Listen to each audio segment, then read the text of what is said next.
Oi pessoal, Marcos Lago aqui. Hoje eu chamei a Dani Pistone, tá? Criadora da Cristal Entretenimento, roteirista pela New York Academy, Film Academy, e nós vamos bater um papo bastante interessante, onde nossos assuntos entram em conjunção, tá? Eu estou aqui com um papel que chama o seguinte: a fórmula da jornada do herói em 12 simples passos. O que é isso?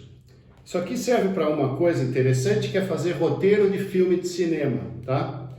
E nós estamos bolando aqui um curso de treinamento para as pessoas pegarem esses elementos, levarem para a própria vida e tentar construir o roteiro da própria vida, tá? Como um método de autoconhecimento e de engrandecimento, de talvez a gente consiga fazer com que as pessoas funcionem um pouco melhor, tá? Nesse momento de tanta confusão, desinformação de todo lado. Então, uma coisa que eu acho bastante importante é a gente formar pessoas em ideias que são arquetípicas. Ela fala de arquétipo no canal dela, vocês podem lá olhar na Alquimia Feminina.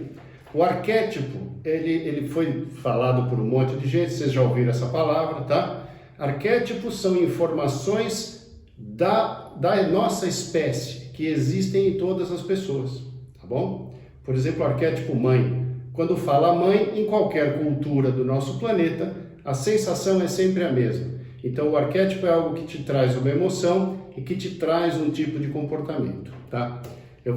Dani, como vai? Tudo bom? Quase que eu não te apresento. Eu estava aqui ouvindo, e é isso mesmo. A vida imita a arte ou a arte que imita a vida, né? Na verdade, o Marco como psiquiatra, eu como roteirista, e a gente encontrou vários pontos em comuns. E essa figura, inclusive, colocou esses pontos em comuns pra gente, nos 12 passos. Foi bem legal.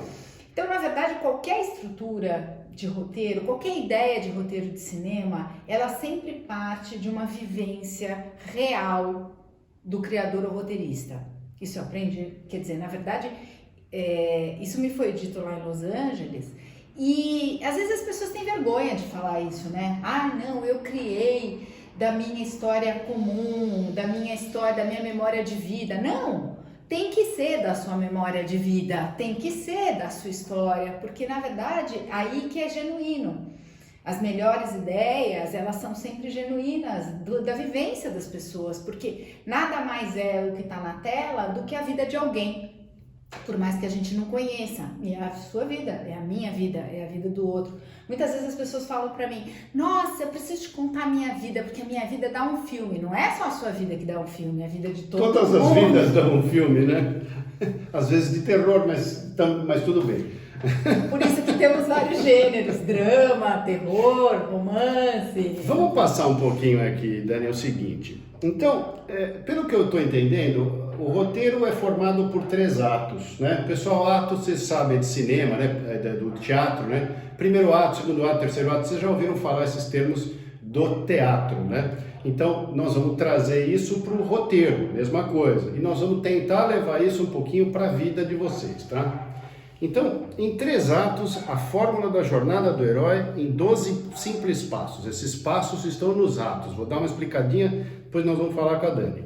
Então, o primeiro ato, então, acontece assim: o primeiro passo é uma consciência limitada de um problema. Como tudo que a gente vai começar na vida, né? Você se encontra com o problema, você percebe aquele problema de uma maneira limitada. Tem algumas informações e você começa a sua jornada. Em seguida, o que acontece? Você tem o problema, você tem uma consciência limitada, você vai estudar um pouco o problema. Então aqui chama aumento da consciência, olha que legal. Aí chega num ponto que aquelas informações que você está obtendo para resolver aquele problema conflituam com o seu dia a dia, com a sua maneira de existir naquele momento.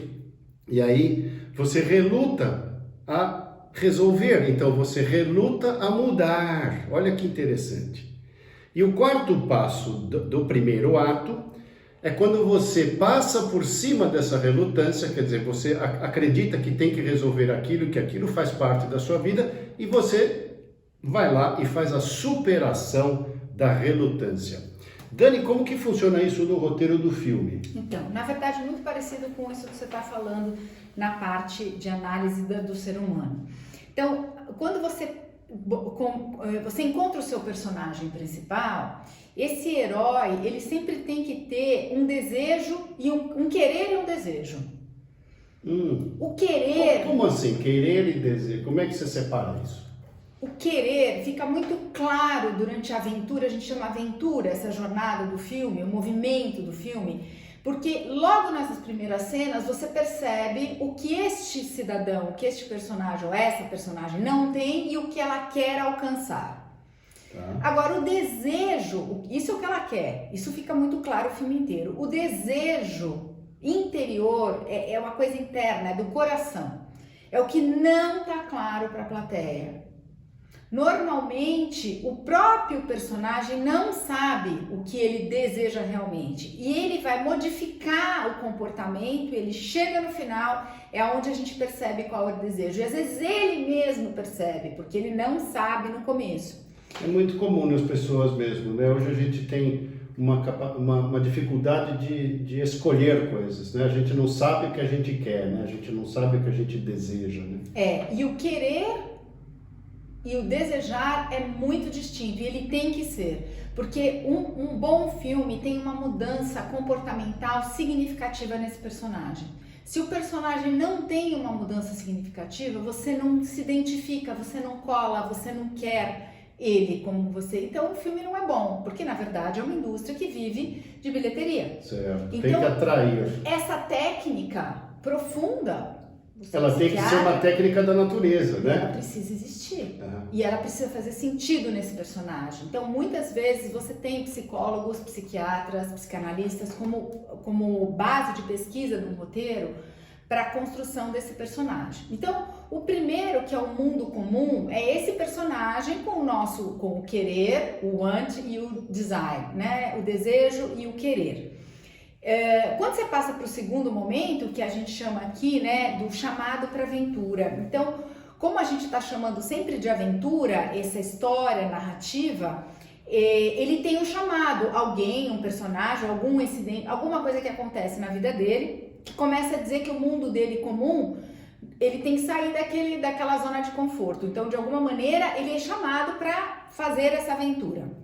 O terceiro momento que você chegou aqui é a recusa desse chamado, que é o momento que você falou, a pessoa não quer enxergar, é a negação, né? Que a gente podemos chamar, tem vários nomes, negação é uma delas, né? Uma dificuldade de transpor aquilo, né? De enxergar, de mudar, ruim, de mudar, né? Uma inércia natural. Então, assim, a gente chama que a recusa ao chamado para a aventura desse personagem. E normalmente a partir dessa recusa acontece uma coisa que a gente coloca quando é muito rápido, quando existe a recusa e ele encara essa aventura de alguma forma, ele recusa, aí ele entra, porque aí a história começa, a gente chama de incidente incitante. Não tem como esse personagem voltar atrás. Isso a gente vê na vida também, né, Marcos? Quantas vezes acontece alguma coisa que você fala, daqui eu não tenho para onde voltar, eu só posso ir para frente. Quando o indivíduo tem coragem de mudar, né? E tomar uma atitude. Ele vai e aí aparece a novidade e o caminho se abre e ele não consegue mais sair daqui. Às vezes a vida toma essa decisão pela gente. Quer dizer, quando você é mandado embora de um emprego, e hoje muita gente está passando por isso, você não tem como voltar para trás, você só pode ir para frente. Então, se você não muda, às vezes a vida muda por você. Então, esse é sempre o chamado incidente incitante no filme. Você só pode ir para frente, ou para bem ou para o mal. E aí, normalmente, você encontra um mentor, né? Então, o encontro desse personagem com um mentor, que pode ser um professor, pode ser o pai, pode ser um amigo, enfim, existem vários personagens que acabam chamando. O mentor mais conhecido do cinema é o Yoda, né?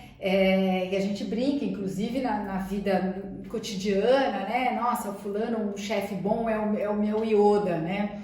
Então, ele é o típico arquétipo do mentor da jornada, né? Com o Luke do Star Wars. E eu acho que na vida isso acontece com a gente o tempo todo, né? Sem dúvida, sem dúvida. Vamos adiante aqui, eu estou bem interessado nesse negócio. Antes de ir pra frente, eu quero te fazer uma pergunta. Quem foi seu mentor? Nossa. na sua vida? Tá.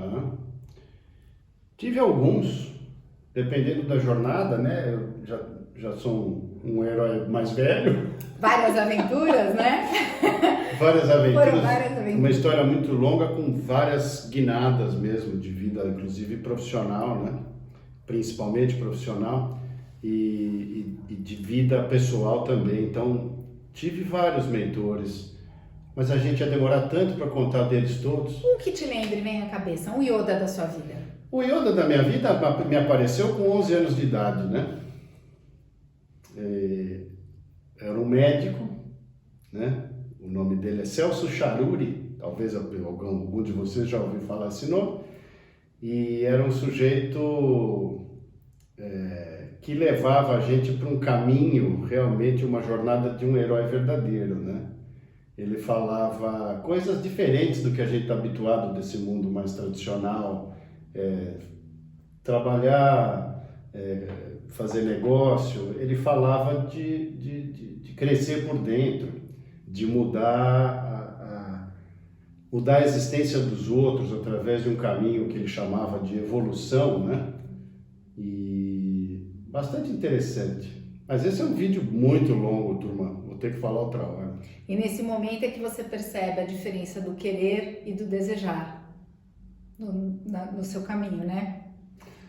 Sim. Eu tenho problemas tridimensionais para resolver, que são os quereres, né? E a jornada que esse médico propôs é uma jornada que vai um pouco além de terceira dimensão. Então, às vezes, você fica preso em alguns pontos que você não consegue escapar por circunstâncias quaisquer, né? Eu acho que todo mundo, e você deve ver muito isso com os seus pacientes, todo mundo tem um mentor e todo mundo tem esse desejo contido no coração, que às vezes você só fala mesmo para o psiquiatra, né? Não fala nem para o pai nem para a mãe. E isso é uma coisa que às vezes bloqueia a sua própria jornada, se você não consegue passar. Às vezes tem gente que não consegue passar do primeiro ato, né? Mas enfim, nós vamos passar. Vamos lá. Ato 2. Eu vou sempre falar. Tem duas frases, né? De todos os atos, vocês já perceberam. Tem uma frase que é do comportamento, né? Do psiquiatra, do indivíduo preocupado com o funcionamento mental, e a outra frase que é do roteirista, tá? Que se juntam bastante. Então vamos perceber juntos.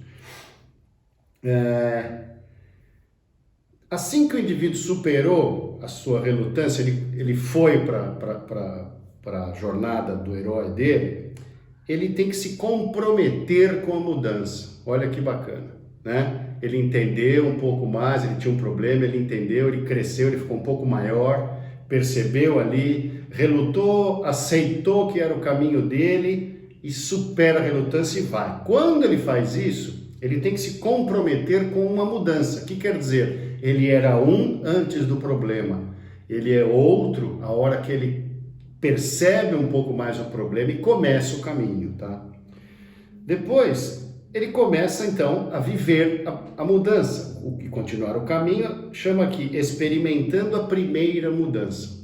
Então algo surge de novo no comportamento dele e ele começa a experimentar isso, né?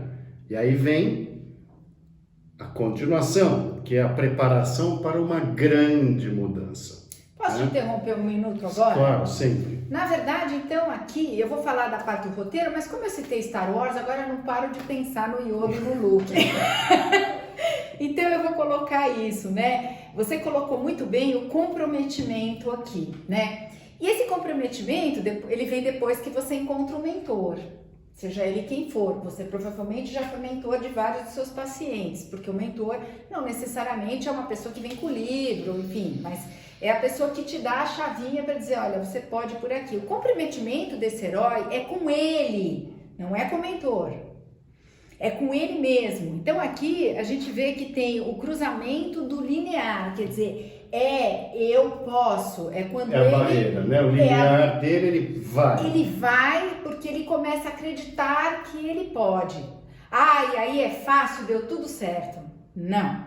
Aí começam os problemas, na verdade, porque a partir do momento que você tem aqui A experimentação com a primeira mudança. Isso, que você tem os inimigos, os treinos. Os testes, né? Os testes. Você começa a ser testado. Então, quando a gente traz, eu vou trazer o Star Wars, que muita gente, é um filme antigo, que provavelmente quase todo mundo já assistiu, que é o momento em que o Luke, que é um rapaz rebelde, o Yoda começa a treiná-lo, né? Nas experiências, e vai, e faz, e ele reluta, e ele fica bravo, orgulhoso, e joga tudo. E aí tem uma cena que eu adoro, que é emblemática, que é uma hora que eles estão num pântano e que tem uma... Você lembra, né? Que a nave está embaixo d'água. Tá embaixo da água, e ele fica tentando, e o Yoda fala, não, agora você se concentra que você vai conseguir tirar, né? E ele começa pela espada, e ele vai, cai, vai, não dá certo. E aí ele se irrita e ele fala, não consigo. Aí ele fala, não, vem cá, vou pegar você pela mão. E aí o Luke vai e tenta, levanta e aí cai. Aí ele fala assim, nossa, não acredito. E aí o Yoda fala, é por isso que você não consegue.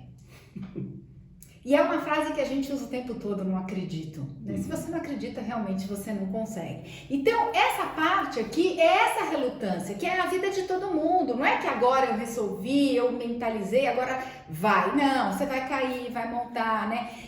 No Rocky, no lutador, quando ele começa o treinamento, e aí ele se distende, aí vai, e aí bate. Então, esse período do filme... É um período que às vezes ele é feito quase em time-lapse, ele é bem rapidinho, né? Para mostrar essa dureza, né? Da vida, porque a nossa vida é extensa, o filme tem 2 horas. Então é bem interessante. E aí depois a gente vai... Você tinha entrado nessa? Então, vou falar. O passo 7, pessoal, é a preparação para uma grande mudança. No roteiro, é a aproximação da caverna profunda. Eu vou falar os 3 e aí você comenta.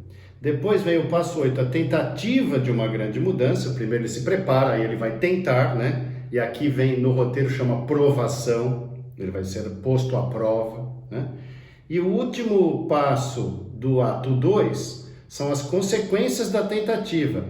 Ou as melhorias ou os retrocessos, né? E no roteiro chama recompensa. Bom, quando ele fez o treinamento e ele vai para frente, né? Então, ele vai fazer a primeira tentativa, que obviamente é falha, todo mundo sabe, né? Então, esse herói vai tentar, ele vai lutar e vai dar errado, e ele se recolhe. Quando você tem o Vogler, que é um cara que escreveu um livro sobre roteiro, e ele tem uma expressão que eu gosto muito, que as pessoas fazem isso o tempo todo, né? Que é você voltar para dentro e encontrar o seu... dark side of the soul, né? O seu lado escuro da sua alma, para você entender qual é a falha, porque aí você treina e acha que agora vai, e aí a primeira batalha você toma, e aí você tem que se recolher para entender o que deu errado dentro de você mesmo. Então, esse passo 7 aqui é muito interessante, porque é exatamente isso. E o Vogler tem essa frase dramática, que eu acho que todo mundo já percebeu, todo mundo já teve um momento de recolhimento para entender, e essa época de pandemia, então, mais ainda, né? E aí, de novo, aqui você estava falando da... A provação no roteiro e a tentativa de uma grande mudança, né? Primeiro ele se preparou e ele foi para a tentativa. E daí ele chega na recompensa, no roteiro, e na vida são as consequências da tentativa, perceber o que melhorou e o que piorou. Qual foi o retrocesso. Porque aí ele vai aprender, ele voltou para dentro, aí ele vai fazer a aprovação de novo, aí ele é recompensado por aquilo, porque aí deu certo, né? Puxa, deu certo uma vez, mas você ganhou a batalha e não ganhou a guerra. Mas de alguma maneira você entendeu que aconteceu uma mudança já na sua vida. Você já reconheceu que você consegue fazer o passo. Quer dizer, então nós tivemos o ato 1, onde ele se reconhece, o ato 2, onde ele se prepara, e aí a gente chega no ato 3. O ato 3, na parte de comportamento, é a rededicação à mudança, tá? E no roteiro chama estrada de volta, né? Depois nós temos o passo 11, que é a última tentativa de uma grande mudança. No roteiro chama ressurreição, olha que legal, né? E o passo 12 e final é o domínio final do problema. no roteiro, é o retorno com o Elixir, né? Muito bacana isso, porque a vida é assim. A vida é assim. E eu acho que, voltando no começo, que eu estava falando da gente tentar bolar um treinamento para as pessoas, um curso disso, que pode ser leve, né? Um treinamento de criar roteiro, pessoal, mas que, na minha opinião, eu acho que a gente vai conseguir aplicar isso para a gente criar roteiros da nossa vida, né? Voltar para dentro, se entender um pouco, ver qual é o melhor caminho. Você cresceu com um monte de gente dizendo o que você tinha que fazer ou não fazer. Você cresceu com informações as mais variadas, de acordo com o lugar onde você nasceu, com a família que você nasceu, as coisas que você teve acesso. E às vezes é colocado em você uma missão, isso aqui é uma missão, que não é a sua. E aí vai ser sempre truncado, vai ser sempre doído, vai ser sempre difícil. E a gente vê isso em muita gente, né? Você pega as pessoas de maior sucesso, o que elas falam? Eu faço o que eu nasci para fazer, né? Conta aí, ato 3. Ato 3. Então ele passou a batalha, né? Nesse momento ele deu certo. E aí quando você fala de ressurreição, é muito interessante, porque o Vogler traz uma outra expressão dramática que eu acho sensacional. Ele fala all is lost. Então é um momento onde o inimigo... Tudo está perdido. Tudo está perdido. O inimigo pega. É aquele momento do filme que é quase o clímax do filme, um pouco antes do final, que o cara tá preso, você fala, bom, agora acabou, né? Prenderam ele, levaram ele. Quando a gente enche o Neo de tiro e ele morre.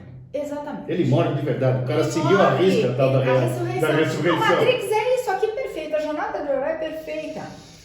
E aí você fala, meu Deus, porque um pouco antes disso, ele vai para frente, porque ele realmente acredita que ele é o cara.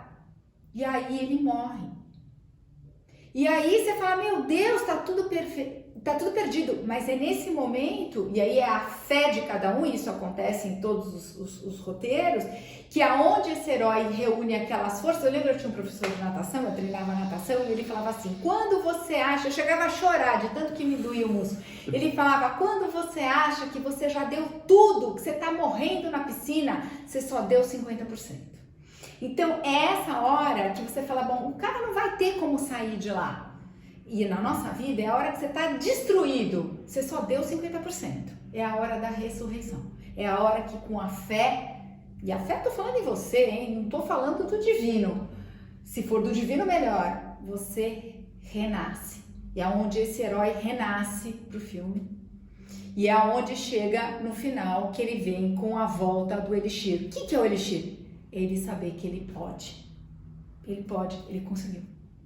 E esse é o momento de um filme bem feito que você tem uma maior expectativa, a adrenalina tá lá em cima, doutor, porque você fica esperando. Não, porque é você. Você tá vivendo ali. É você que tá vivendo aquilo. Porque é você. Você se identificou com o personagem. Se você não se identificou com o personagem, você nem assiste o filme. Se você foi lá, você é aquele personagem. Então, óbvio que vai estar com a adrenalina, porque ele também estava. E olha, e a gente pode falar do anti-herói. Nós fomos assistir Coringa, inclusive, juntos, e o Coringa é um anti-herói. E até o final a gente torcia para dar certo. Torce pelo anti-herói. A gente quer que ele chegue no final e que dê certo, porque a gente tá ali também. A gente também se vê naquele cara. Então, essa é a fórmula. O cinema, ele tem esse dever. Se você sai de um filme e você não lembra o que aconteceu, ou você não foi tocada minimamente, o filme é ruim. Você tem que sair com incômodo, ou com muito prazer, ou incomodado, ou decepcionado, ou muito triste, ou muito alegre. Alguma emoção tem que vir daquele filme. Senão o filme não é bom. Só vai fazer bilheteria. Puxa, obrigado. Que bacana essa conversa aqui. Muito bom. E eu acho que essa ideia do curso, eu acho sensacional, porque eu acho que cada vez mais as pessoas, e para o seu lado é um autoconhecimento, é uma visão das pessoas começarem a se enxergar, e para o meu lado é um incentivo dessa indústria que é tão maltratada aqui no Brasil. E que eu tenho uma missão, se a gente está falando de missão, que é levantar essa indústria no Brasil e fazer com que a gente tenha a capacidade de fazer bons filmes, assim como os Estados Unidos e a Europa. Eu acho que não falta nenhum tipo de profissional competente para fazer isso. O que falta é a gente estruturar uma indústria e as pessoas acreditarem no nosso cinema. Perfeito. E a minha missão, você já sabe também, é muito semelhante no outro lado, que é fazer com que as pessoas trilhem a jornada do herói. Porque tem um herói aí dentro de vocês. Ele precisa ser treinado, ele precisa ser ajudado por um mentor. O herói não vai sozinho, o herói se cerca, o herói tem apoio, o herói tem entorno, tem o grupo que eu sempre falo. Obrigada, Marcos. Obrigado pela entrevista. Foi entrevista lá no bate-papo. Bate-papo. Tchau, pessoal. Obrigado. Tchau, gente.